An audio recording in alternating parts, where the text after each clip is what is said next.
સરકારના નુમાઇંદાઓ સરકારની એસીકી તેસી કરતા હોય તેવી ઘટના સામે આવી છે। સરકારી સ્કૂલમાં ભણતી દીકરીને જીવન મરણ વચ્ચે ચોલા ખાવા પડી રહ્યા છે।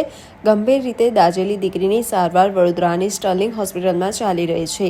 માતાની કરુણ વેદના સાથે આ સારું ઘણું બધું કહી રહ્યા છે। વિશેષ અહેવાલ બેટી બચાવો। આ ઘટના પંચમહાલના ગોધરાની છે। સમગ્ર ઘટનામાં ભોગ બનનાર ખુશ્બુબેન બારૈયાના માતા સુરેખાબેન બારૈયા સિંગલ મધર છે। તેમનું માનીએ તો તેમને સંતાનોમાં 3 દીકરીઓ છે, જેમાં સૌથી મોટી ખુશ્બુ બારૈયા ઉંમર વર્ષ 13 ગોધરા સરકારી સ્કૂલમાં ભણતી દીકરી છે, જેમાં ગત તારીખ 17/8/2024ના રોજ સ્કૂલમાં રિસેસ દરમિયાન તે બહેનપણીઓ સાથે રમતી હતી ત્યારે રહસ્યમય સંજોગોમાં પડેલા જ્વલનશીલ પ્રવાહી ચપેટમાં આવી જતા સળગી હતી, જે બાદ તેને સ્કૂલના શિક્ષકો દ્વારા વડોદરાની સ્ટર્લિંગ હોસ્પિટલમાં ખસેડવામાં આવી હતી।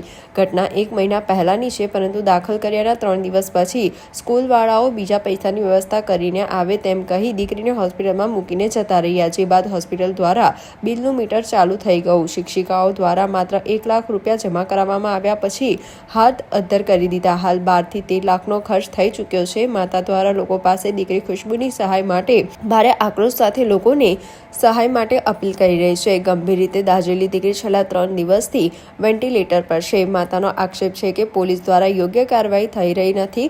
પોલીસ એફઆઈઆર કરતી નથી અને કહે છે કે તમે કેટલું ભણ્યા છો, એફઆઈઆરનો મતલબ જાણો છો, તેમ પોલીસ પૂછી રહી છે। આમ કહેતા માતા પોતાના આંસુ રોકી શકતી નથી। મામલો ગોધરાના કાજીવાડા પ્રાથમિક શાળા ખાતે ધોરણ 8માં અભ્યાસ કરતી વિદ્યાર્થીની ખુશ્બુ બારૈયાનો દાઝી જવાનો મામલો છે, જેમાં જવાબદાર શિક્ષકોએ વિદ્યાર્થીનીની સારવારની ખાતરી આપ્યા બાદ હાથ અદ્ધર કરી લીધા।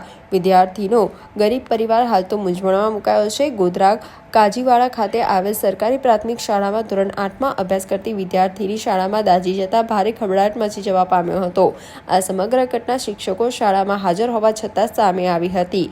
વિદ્યાર્થીની ગંભીર રીતે દાઝી જતા શાળાના શિક્ષકો દ્વારા તેને જે તે સમયે ગોધરાની ખાનગી હોસ્પિટલમાં સારવાર અર્થે લાવવામાં આવ્યા બાદ તેને વધુ સારવાર માટે વડોદરાની ખાનગી હોસ્પિટલમાં ખસેડવામાં આવી હતી। જે સમયે એ વિદ્યાર્થીની સારવારની જવાબદારી પરિવારના સભ્યોની હાજરીમાં જિલ્લા પ્રાથમિક શિક્ષણાધિકારી દ્વારા શાળાના શિક્ષકોને સોંપવામાં આવી હતી। ત્યારબાદ શિક્ષકો દ્વારા વિદ્યાર્થીનીને વડોદરા ખાતે લાવી ખાનગી મોંઘાટ હોસ્પિટલમાં સારવાર અર્થે લઈ જવામાં આવ્યા બાદ શિક્ષકોએ હાથ અદ્ધર કરવાની સાથે વિદ્યાર્થીનીના પરિવારજનોના ફોન રિસીવ કરવાના બંધ કર્યા હતા। કરુણ આક્રંદ સાથે માતા સુરેખાબેન પોલીસમાં એફઆઈઆર દાખલ કરવા માટે ગયા ત્યારે પોલીસ દ્વારા એફઆઈઆરનો મતલબ તમે જાણો છો, એટલું ભણેલા છો, તેમાં કહી વાતને ટાળી રહ્યા છે। માતા વધુમાં આક્ષેપ કરી રહ્યા છે કોઈ પોલીસ દ્વારા જાણ જોગ લેવામાં આવી છે। સ્કૂલ એફએસએલ પણ આવ્યું, પરંતુ ઘટના 1 મહિનો થવા છતાં પણ કશું જ બહાર આવ્યું નથી કે દીકરીની સાથે ખરેખર શું થયું છે। સુરેખાબેન કહે છે કે શાળાના શિક્ષકો પોલીસમાં આપેલી અરજી પરત ખેંચવા માટે પરિવારજનો પર દબાણ કરી રહ્યા છે।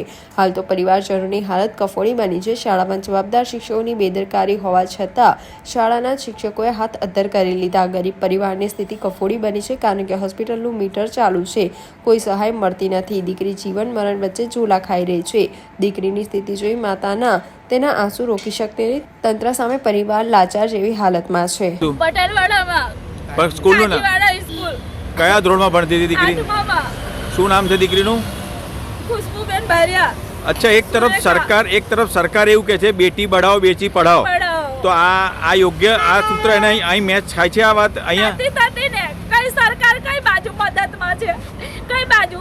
જ્યારે હું બેટી પઢાવ બેટી મારી છોરીને હું નથી ભણી એટલે મારી છોરી માટે હું ઘેર વાત કહીને કે મારી છોકરી આગળ ભણે, અને મારી છોરી ભણવામાં ઘણી હોશિયાર છે। મમ્મી તને લોકો આવું કરે, હું ક્યારેય એવું થાય ને એવું નહીં કરું।